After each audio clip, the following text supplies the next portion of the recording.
ایک فتویٰ آیا ہے جامعۃ الرشید کی طرف نسبت کی ہے کہ یوٹیوب کی ارننگز حرام ہے. تو وہ فتویٰ جو ہے نا جامعۃ الرشید کے بارے میں جو چھایا ہوا ہے وہ دیکھو علماء جواب دیتے ہیں جیسا سوال ہوتا ہے, تو سوال جو پوچھا گیا اس کے مطابق جواب دیا گیا ہے. وہ فتویٰ سوال کے حساب سے ٹھیک ہے مگر وہ سوال ٹھیک نہیں ہے. سمجھ رہے ہیں نا؟ اس کی مثال ایسے ہے جیسے کوئی عورت آ کے کہے کہ دیکھو میں فتویٰ لے کر آئی ہوں کہ مجھے طلاق ہو گئی ہے, لہذا اپنے شوہر سے کہے کہ بس مجھے اب چھوڑ دو. دیکھو مجھے تو جامعۃ الرشید نے فتویٰ دیا, مجھے دارالعلوم کرنگی نے فتویٰ دیا. اب وہ جواب تو دکھا رہی ہے, سوال نہیں دکھا رہی. ٹھیک ہے نا؟ سوال یہ کہ جی اس نے مجھے دی ہیں طلاقیں, جبکہ حقیقت کیا ہے کہ طلاقیں اس نے نہیں دی تھیں. تو غلط بیانی سے کام لیا. تو مفتی جو فتویٰ دیتا ہے وہ سوال جو ہوتا ہے اس کے حساب سے فتویٰ دیتا ہے. تو سوال پوچھنے والے نے یہ سوال کیا تھا کہ یوٹیوب میں اکثر اشتہارات ناجائز ہوتے ہیں. تو انہوں نے جواب دیا اکثر ناجائز ہوتے ہیں تو آمدن بھی کیا ہے, اکثر ناجائز ہے. لیکن واقعہ یہ ہے کہ یوٹیوب میں اکثر اشتہار ناجائز نہیں ہوتے. کیوں ناجائز اشتہار کہیں گے؟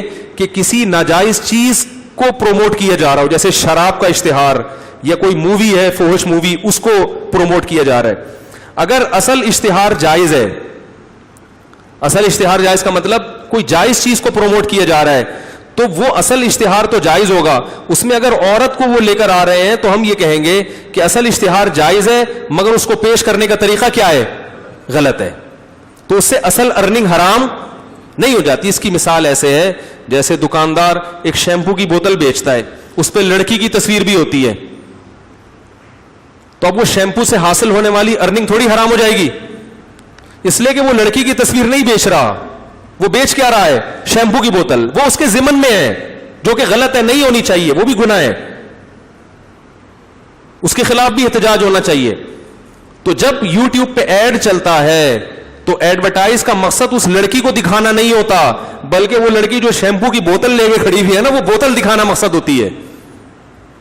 بہت مشکل ہے, یہاں تک آ گئی. تو اس لیے کوئی ماہر مفتی ہو نا تو مسئلہ اس سے پوچھنا چاہیے. تو یہ میں فتویٰ نہیں دے رہا جائز یا ناجائز ہونے کا, میں یہ کہہ رہا ہوں کہ وہ جو فتویٰ شائع ہوا ہے اس میں یہ سقم ہے کہ اس میں سوال صحیح نہیں تھا. تو لہذا اس سوال کی بیس پہ جو جواب دیا گیا, وہ جواب کی بیس پر یوٹیوب کی ارننگ کو علی الاطلاق حرام نہیں کہہ سکتے ہم. باقی حکم کیا ہے یہ میں پھر کسی اور وقت دلائل سے, کہ ناجائز ہونے کے کیا دلائل ہیں, جائز ہونے کے کیا دلائل ہیں, یہ میں ڈیٹیل میں کسی وقت انشاءاللہ بیان کروں گا. اور دوسرے علماء سے بھی اس سلسلے میں نے رابطہ کیا ہے. تو اس لیے اس کو پر حضرت مولانا طاری جمیل صاحب پہ بہت اعتراض کیے جا رہے ہیں, کیونکہ ان کا چینل بھی مونیٹائز ہے اور اس سے ارننگ ٹھیک ٹھاک ہو رہی ہے. تو اب جو کچھ تو اخلاص میں کر رہے ہیں, کچھ کو ان سے ویسے ہی ذاتی طور پر کچھ ہے, تو جب کسی کو کسی سے کچھ بھی ہوتا ہے تو وہ اسی حساب سے فتویٰ ٹھیک ہے نا چلا دے کہ دیکھو یہ ساری دنیا میں بیانات کر رہے ہیں اور ان کی ارننگ کیا ہے, حرام ہے. دوسروں کو کہتے ہیں حرام سے بچو, اور خود کیا کر رہے ہیں, حرام کما رہے ہیں. میرا چینل ابھی تک مونیٹائز نہیں ہے اور میری ابھی تک کوئی ارننگ نہیں ہے. میں اس لیے کہہ رہا ہوں کہ میں اگر اس کے جواز کا فتویٰ دوں گا تو اپنے فائدے کے لیے, بولو بھائی, نہیں دوں گا. ہو سکتا ہے مونیٹائز ہو بھی جائے, ہو سکتا ہے نہ بھی مونیٹائز کریں, یہ آپ کی ہیڈک نہیں ہے. ٹھیک ہے نا, آپ کو آم کھانے سے مطلب ہونا چاہیے, پیڑ گننے سے مطلب, کیونکہ لوگوں کو ذاتی دلچسپی ہوتی ہے یہ پیسے کیوں کما رہے ہیں. تو کیا ہو گیا, آپ سے تھوڑی کما رہے ہیں, گوگل سے لے رہے ہیں. مجھے جب میرا چینل بنا تو مجھے ان لوگوں نے بہت کہا کہ مونیٹائز کرو, میں نے کہا نہیں کروں گا. میں نے کہا اس لیے نہیں کروں گا کہ میں بیان کر رہا ہوں فی سبیل اللہ. جب فی سبیل اللہ میں بیان کر رہا ہوں تو لوگوں سے اس کا عوض کیوں لوں؟ میں نہیں کرنے دیا میں نے. اور میرے بیانات سے لوگوں نے لاکھوں روپے کمائے ہیں, لاکھوں روپے, لیکن میں نے نہیں کرنے دیا. ایک آرمی کے بہت بڑے آفیسر ملے, انہوں نے کہا یہ بڑی حماقت ہے کہ آپ پیسے نہیں کما رہے, اس لیے کہ آپ جو بیان کر رہے ہیں لوگوں سے تو پیسے نہیں لے رہے, تو لوگ تھوڑی پیسے دیتے ہیں اس پہ بیانات پہ. یہ پیسے کون دیتا ہے؟ گوگل, جو خود کماتا ہے. تو یہ بچت جو آپ کر رہے ہو یہ اپنی نہیں بلکہ ان یہودیوں کی بچت کر رہے ہو جنہوں نے وہ ویب سائٹ, تو یہ نہ لے کے قوم پہ یا امت پہ کوئی احسان نہیں ہے. بہت مشکل ہے بھائی,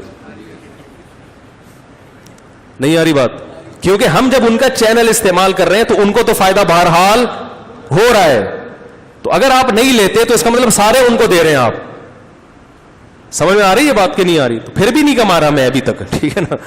تو لیکن میں بتا رہا ہوں کہ وہ جو فتویٰ عدم جواز کا دنیا میں پھیلا ہے وہ ایسے نہیں ہے جیسے بیان کیا گیا, اس میں بہت ڈیٹیل ہے, بہت تفصیل ہے.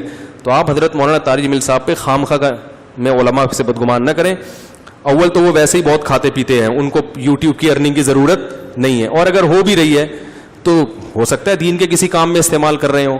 وہ ویسے ہی ان کے اتنے, وہ تو پتہ نہیں 40 تو وہ طوائفیں ہیں جنہوں نے ان کے ہاتھ پہ توبہ کی ہے, جن کے گھروں میں 40 لاکھ روپے جاتا ہے ہر مہینہ.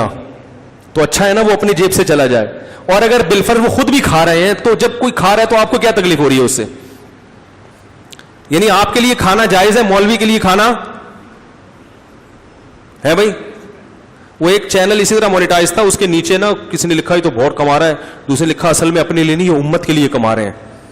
تو اپنے لیے بھی اگر کما رہے ہیں تو کیا حرج ہے اس میں بھائی؟ اپنے پیسے ہیں نا, اور گوگل دے رہا ہے ان کو, تو گوگل سے پوچھو ان کو کیوں دے رہے ہو.